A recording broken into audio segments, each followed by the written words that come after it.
আসসালামু আলাইকুম রহমতুল্লাহ। প্রিয় দর্শক, সবাইকে স্বাগত জানাচ্ছি ফব টিভি প্রেজেন্টস ফব জীবন জিজ্ঞাসা অনুষ্ঠানে। উক্ত অনুষ্ঠানটি আপনারা জানেন, মানুষের দৈনন্দিন জীবনে বিভিন্ন প্রশ্নের উত্তর নিয়ে আমাদের এই আলোচনাটি হয়ে থাকে এবং প্রতি পর্বেই আমাদের এখানে নতুন নতুন বিজ্ঞ আলেমীদিনরা উপস্থিত থাকেন।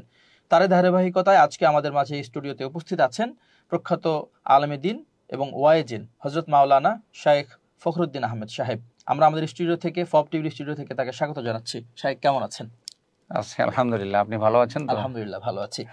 জি শাইখ, আমাদের এই অনুষ্ঠানটি আসলে দর্শকদের থেকে প্রশ্ন নিয়ে এবং সেই প্রশ্নগুলো ইসলামিক আইন অনুযায়ী শরিয়াতে কি হুকুম আহকাম আছে বা কি উত্তর দেয় সেগুলো নিয়ে আমরা আলোচনা করি। তো আজকে আমাদের দর্শকদের প্রশ্ন হচ্ছে হালাল উপার্জন নিয়ে। আমরা জানি যে হালাল উপার্জন বা এটার ক্ষেত্রে ইবাদত অনেক বেশি জড়িত হালাল উপার্জনের ক্ষেত্রে। তো আমাদের প্রথম প্রশ্ন আমাদের দর্শক করেছেন যে ইসলামে হালাল উপার্জনের গুরুত্ব কতটুকু? বিসমিল্লাহ, আলহামদুলিল্লাহ, ওয়াসসালাতু ওয়াসসালামু আলা রাসূলিল্লাহ, বাদ। হালাল উপার্জনের কতটা গুরুত্ব কোরআনুল কারীম থেকে আমরা জানতে পারি। কুলু মিম্মা ফিল আরদি হালালান তাইয়্যিবা ওয়া আমালু সালিহা। তোমরা আল্লাহ যে সৃষ্টি করেছেন ওর থেকে হালাল এবং পবিত্র বস্তুগুলো আহার করো, তারপরে নেক আমল করো। অজু এবং নামাজের মধ্যে অজু যেমন আগে, সালাত যেমন পরে, হালাল খাবার এবং সম্পদে আপনার ইবাদতের মধ্যে হালাল খাবার আগে, হালাল সম্পদ আগে, ইবাদত পরে। যেমন আপনি হজে যাবেন কিন্তু হারাম সম্পদ নিয়ে গেলেন, তাহলে হজ হলো না। আপনি নামাজ রোজা করবেন, সাহারি খেলেন ঘুষের টাকা দিয়া, সুদের টাকা দিয়া, তাহলে সাহারি হলো না, রোজা হলো না। আপনি জাকাত দিলেন, সন্ত্রাসের টাকা, চাঁদাবাজির টাকা দিয়ে জাকাত দিলেন, তাহলে হলো না। অর্থাৎ প্রতিটি ইবাদত আল্লাহ তাআলার দরবারে কবুল হওয়ার জন্য হালাল রিজিকটা কিন্তু শর্ত। এবং হালাল হলো আল্লাহ যেটা অনুমোদন করে, রসুল যেটা অনুমোদন করে, কোরআন ও সহিহ হাদিসের আলোকে যেটা অনুমোদিত সেটা হালাল। আর কোরআন এবং সহিহ হাদিসের আলোকে যেটা অনুমোদিত নয় সেটা হলো হারাম। অতএব একজন লোক যদি আল্লাহর ইবাদত গুজারকারী বান্দা হতে চায়, তাহলে নামাজ রোজা যেমন ফরজ, তেমনি আল্লাহর দরবারে তার নামাজ রোজা ইবাদত যদি কবুল হোক এটা চায়, তাহলে হালাল রিজিক অন্বেষণ করা এটা তার জন্য ফরজ। বরং হাদিসের ভাষায় তলাবু কাসবুল হালাল ফারিদাতুন বাদাল ফারিদা, সব ফরজের বড় ফরজ হালাল রিজিক অর্জন করা। নামাজ রোজা যেমন ফরজ, হজ যাকাত যেমন ফরজ, এই ফরজের গুলোর মধ্যে অন্যতম বড় ফরজ হলো হালাল রিজিক অন্বেষণ করা। আল্লাহ আমাদের ইনকাম, টাকা পয়সা, রিজিক হালাল করে দিন, আমিন। শাইখ, আমাদের দ্বিতীয় প্রশ্ন হচ্ছে হালাল উপার্জনটা নির্ধারণ করব কিভাবে, কোনটা হালাল কোনটা হারাম? এটা কোরআন হাদিসের সীমারেখা অনুযায়ী নির্ধারণ করতে হবে। দেখেন, আল্লাহ তাআলা বলছেন যে তোমরা সীমালঙ্ঘনমূলক কাজ, অন্যায়, খারাপ, সীমালঙ্ঘনমূলক কাজে তোমরা একে অপরের সহযোগী হইও না এবং অন্যায়ভাবে টাকা পয়সা কামাই করো না, জোরপূর্বক টাকা পয়সা কামাই করো না। যেমন চাঁদাবাজি, এটা জোরপূর্বক, এটার উপর তার কোনো হক নাই। একজন বাড়ি করতেছে আর আরেকজন গিয়ে বলতেছে যে আমাকে বাড়ি করতে হলে এত টাকা দিতে হবে, এটা হলো হারাম ইনকাম। কারণ এখানে তার কোনো হক নাই, এখানে তার কোনো অধিকার নাই, এটা হারাম। হ্যাঁ, আবার একজন কোনো সরকারি অফিসে গেল, এখন তার হক হইল যে সরকারি কর্মকর্তা তাকে সার্ভিস দেবে, কিন্তু তিনি তার ফাইল আটকায় রেখে তাকে বলছে যে আমাকে এত টাকা দেন, বা টাকা দেন সরাসরি বলছে না, লোক দিয়ে বলাচ্ছে, এটা হলো হারাম, মানে এটা অবৈধ। কারণ আল্লাহ তাকে সরকার যে দায়িত্ব দিয়েছে, সে এই দায়িত্ব হিসাবে আমার এই কাজটা করে দেবে। কোথাও যদি বিচার আচার বসে, গ্রামে দরবার সালিশ বসে, তারা বসবে আল্লাহর সন্তুষ্টির জন্য। হ্যাঁ, তারা কিছু সার্ভিস চার্জ বা তাদের খাবার দাবার, চা নাস্তা, এগুলি হতে পারে ভদ্রতা শালীনতা যেগুলি, বা স্বাভাবিক নিয়মে বৈধভাবে তারা সার্ভিস চার্জ নিতে পারে। সার্ভিস চার্জে আমি কষ্ট করছি, আসছি, এই দিল, কিন্তু বিচার নষ্ট করে দেওয়ার জন্য টাকা নিল, যে তুমি তো অন্যায় করে ফেলছো, এখন আমারে এত টাকা দাও, দেখি তোমারে কোনো রকমে বিচারটা তোমার পক্ষে দিতে পারি কিনা। এটা হারাম হয়ে গেল, এটা হারাম হয়ে গেল। যেমন একটা প্রাণী জবাই করলেন, যখন আপনি আল্লাহর নামে জবাই করলেন সেটা হালাল, কিন্তু যখনই সেটা ভগবানের নামে বা আমাদের ধর্মের কথা বলছি বা গায়রুল্লাহর নামে জবাই হলো, তখন সেটা কি হয়ে গেল? হালাল প্রাণীটাও সেটা হারাম হয়ে গেল। তো এইভাবেই কোরআন হাদিস অনুযায়ী জীবনে যেটা হয় সেটা হালাল, আর কোরআন হাদিস ও ইসলাম অনুযায়ী যেটা হয় না সেটা হারাম। আল্লাহ আমাদের হারাম থেকে রক্ষা করুন, হালাল গ্রহণ করার তৌফিক দান করুন। যে আমাদের দর্শকদের আরেকটি প্রশ্ন ছিল যে সুদের সাথে সম্পর্কিত প্রতিষ্ঠানে চাকরি করা কি, এটা কি হারামের ইনকামের মধ্যে পড়বে, হারাম উপার্জন নাকি হালাল? জীবন ঘনিষ্ঠ বিষয়, খুবই গুরুত্বপূর্ণ কিন্তু খুবই ক্রিটিক্যাল বিষয়। আমরা যদি এটা বলি তাহলে যেহেতু আমাদের কোনো মুসলিম দেশে, কয়টা মুসলিম দেশে হালাল অর্থনীতি আছে এটা আমার জানা নাই আর কি। আরব বিশ্বে যদিও কেউ কেউ বলে, আবার কেউ কেউ এটাকেও 100% হালাল বলে না। তো এতে বাংলাদেশের অর্থনীতির কথা বলি বা বিশ্বের যে কোনো জায়গায় যিনি আছেন সেই রাষ্ট্রের একটা অর্থ ব্যবস্থা আছে। তো তিনি 100% হালাল কোনো প্রতিষ্ঠান তালাশ করবেন। যদি এটা নাই পান তাহলে নিরুপায় হয়ে রাষ্ট্রের প্রতিষ্ঠানে তিনি চাকরি করবেন, আর তিনি তার পারিশ্রমিক নিচ্ছেন, বেতন। কিন্তু এখন রাষ্ট্র যেহেতু একটা আইন কানুন প্রতিষ্ঠিত রেখেছে, সে আইনটার মধ্যে যদি সুদ থাকে তাহলে এটা তো সে পার্সোনালি দূর করতে পারবে না।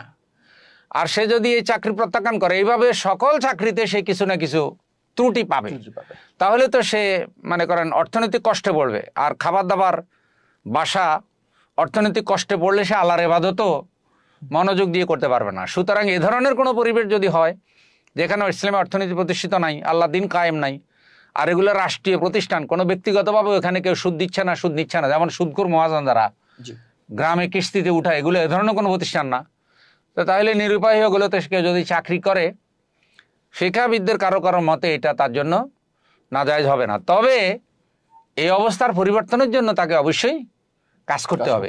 সে যেন এটার উপর রাজি খুশি হয়ে না যায় যে মনে হয় আমি যা করছি এটা মনে হয় আমার চিরকালে আমার এভাবে চললে কোনো অসুবিধা নেই, এটা যেন মনে না করে। ওই যে ফাইনলাম ইয়াস্তাতে ফাবে কালবিহি ওয়াযালিকা দাফুল ঈমান, মানে এটার সাথে সে মিশে যেতে পারবে না, এটাকে সে বৈধ বলতে পারবে না। কিন্তু পরিবর্তনের সময় পর্যন্ত যত কাল লাগে সে গ্রহণ করবে এবং সে তার পারিশ্রমিক নেবে এবং এটা পরিবর্তনের জন্য সে চেষ্টা করবে। আল্লাহ তাআলা আমাদের সকলকে সহি ইলম জানা বুঝা আমল করার তৌফিক দান করুন, আমিন। দর্শক, আপনারা আপনাদের প্রশ্নগুলোর সঠিক উত্তর পাচ্ছেন এবং বোঝার চেষ্টা করছেন। তো দর্শকদের পক্ষ থেকে আরেকটি প্রশ্ন ছিল যে যারা অনলাইন মাধ্যম থেকে ইনকাম করে, ফ্রিল্যান্সিং করে বা ইউটিউবিং, ফেসবুকের মাধ্যমে, সেটা ভালো কন্টেন্ট দিয়ে হতে পারে, সেক্ষেত্রে সেটার ইনকামটা কি আসলে হালাল হবে, হালাল হিসেবে গণ্য হবে কিনা? কারণ আমরা জানি যে ফেসবুক বলেন, ইউটিউব বলেন, এগুলো বিধর্মীদের থেকে তৈরিকৃত তাদের প্রতিষ্ঠান, সেই প্রতিষ্ঠান থেকে ইনকাম করাটা আসলে এটা ইসলামের বৈধতা কতটুকু? খুবই গুরুত্বপূর্ণ বিষয়, তবে এটি একটি মতবিরোধপূর্ণ বিষয়ও এবং এটা একটা জটিল বিষয়ও। আমার কথাই সব অকাট্যভাবে মেনে নিতে হবে, এটা আমি কারো উপরে কোনো বাধ্যবাধকতা করছি না। হ্যাঁ, আমি জাস্ট একটা মতামত যতটুকু কোরআন হাদিসের আলোকে বা বাস্তবতার আলোকে বুঝতে পেরেছি সেটা পরামর্শ রাখা। দেখেন, ওই অনলাইনে বিভিন্ন ইনকাম আছে, এগুলি হালাল। আবার যেমন ফ্রিল্যান্সিং বললেন, আরও কী কী কাজ আছে না, এগুলি হালাল। কিন্তু যেগুলি শরীয়তের সীমা লঙ্ঘন করে, যেমন অনেক সময় অনেক অ্যাড আসে বা অনেকে অনলাইনে বিভিন্ন ভিউ থেকে টাকা কামাই করে এবং কেউ এটাকে হারাম ফতোয়া দিচ্ছেন, নাজায়েজ। হ্যাঁ, ইসলামে শরিয়া যদি মূলনীতি লঙ্ঘন করে সেটাকে বৈধ বলার কোনো সুযোগ নাই। কিন্তু যখন ওজোর এসে যায় তখন ওজোরের কারণে সাময়িক কেউ এটা গ্রহণ করতে পারে। দেখুন, অর্থনৈতিক বিষয়টা গুরুত্বপূর্ণ বিষয়। হ্যাঁ, আর আমরা পুরো হালাল অর্থ ব্যবস্থা আমরা কাউকে দিতেও পারিনি। এখন ধরেন আমি কথার কথা বলছি আর কি, যে রমজান যখন আসে হাফেজদের হেফজ প্রতিযোগিতা হয়। হ্যাঁ, কোরআনের মানে এলেম ছড়িয়ে পড়ুক, তেলাওয়াত ছড়িয়ে পড়ুক প্রতিযোগিতা হয়। বড় বড় আলেমরা সেখানে চাং কিনেন, মানে অনুষ্ঠান কেনার পরে তারা হাফেজদের হেফজ দেখাচ্ছেন। সেখানেও ফাঁকে ফাঁকে কিন্তু অ্যাড আসতেছে, বিজ্ঞাপন আসছে, কেউ না কেউ সেটা একটা স্পন্সর করছে। তো ফলে কি হচ্ছে, ওটা যদি না করে তাহলে আবার এই অনুষ্ঠান চালাইতেও পারবে না, এটা চালাইতেও পারবে না। যেমন আমাদের দেশে যখন ইসলামিক টিভি শুরু হলো তখন প্রথম তারা অ্যাড নেবে না, পরে ইসলামিক টিভি বন্ধ হয়ে যায়, কি দিয়ে চলবে?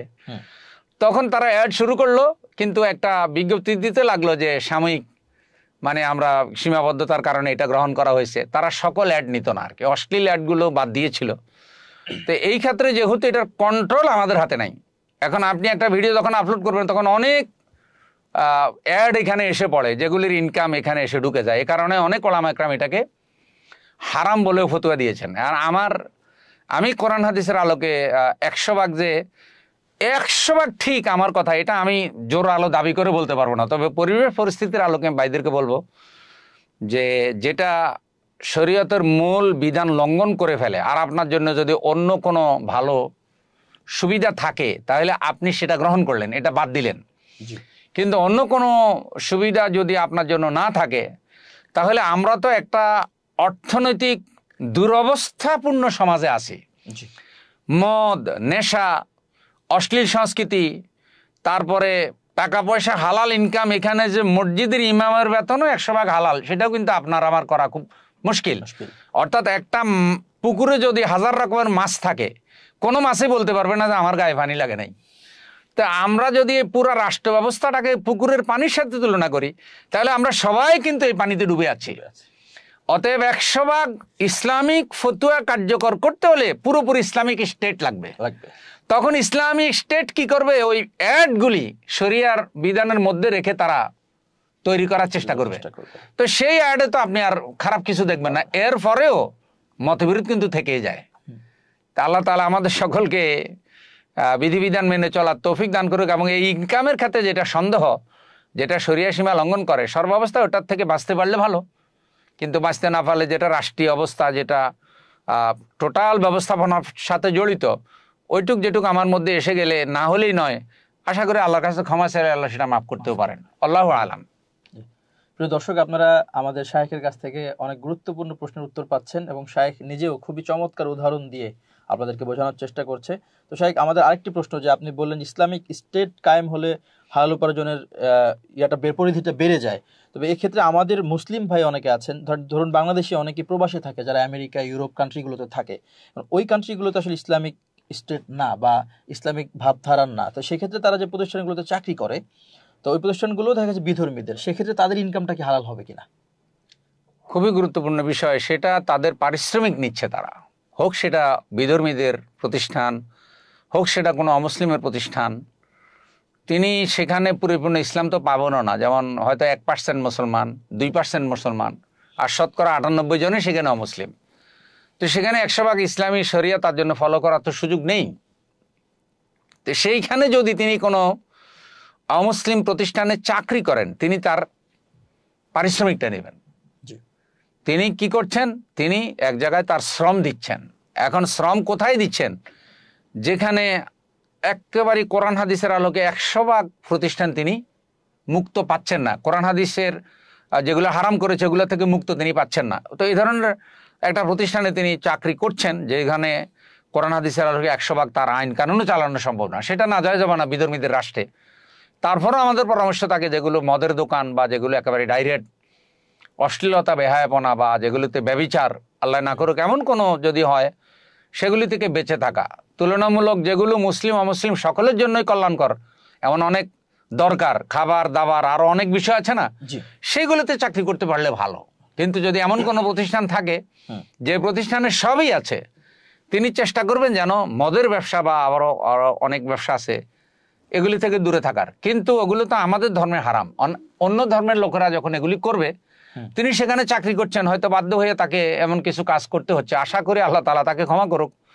এই জন্য কোনো অমুসলিম দেশে একেবারে স্থায়ী না হওয়া, যদি নিজের দেশে ভালো করে থাকা যায় তাহলে আলহামদুলিল্লাহ, কারণ ওখানে অনেক সীমাবদ্ধতা থাকে। তো আপনি জেনে বুঝে যদি এমন একটা জায়গায় গিয়ে পড়েন যেখানে ইসলাম আপনার পালন করার কোনো সুযোগ নেই, আপনি জেনে বুঝেই আগুনের চুলার মধ্যে পড়ে গেলেন।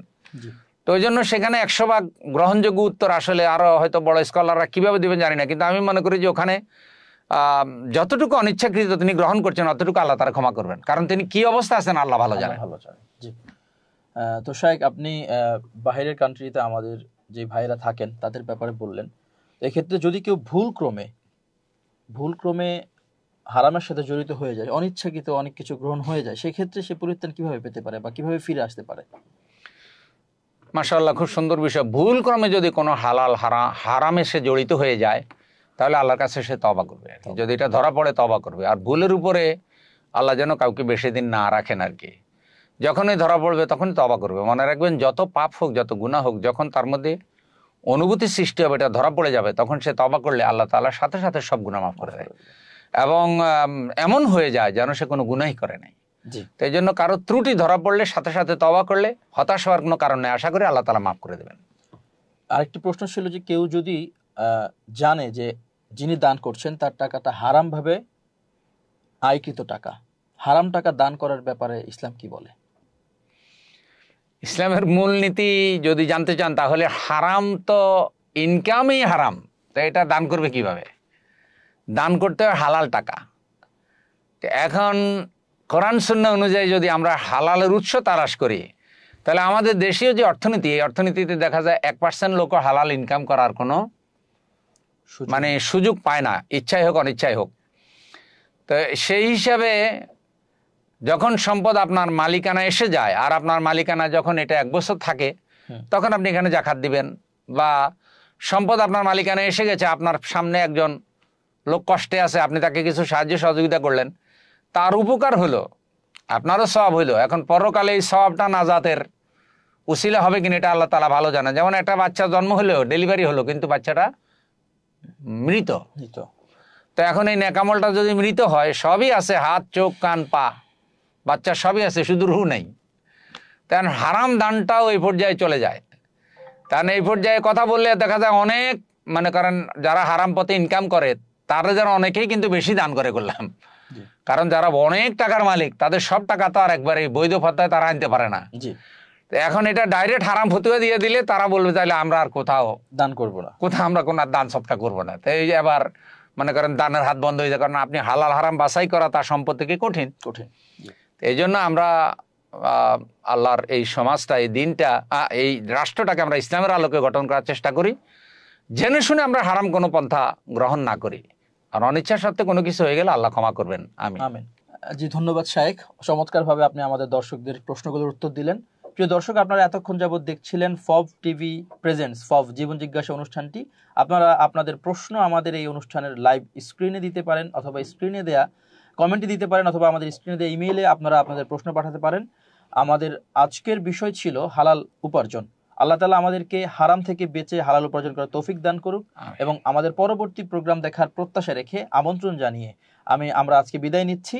আপনাদের পরবর্তী প্রশ্নগুলো আমরা আশা করছি খুব ভালোভাবে পেয়ে যাবো আমাদের ইনবক্স অথবা আমাদের কমেন্ট সেকশন অথবা আমাদের মেইলে আপনারা প্রশ্ন করতে পারেন। তো আজকের মতো বিদায় নিচ্ছি। আসসালামু আলাইকুম ওয়া রাহমাতুল্লাহি ওয়া বারাকাতুহু।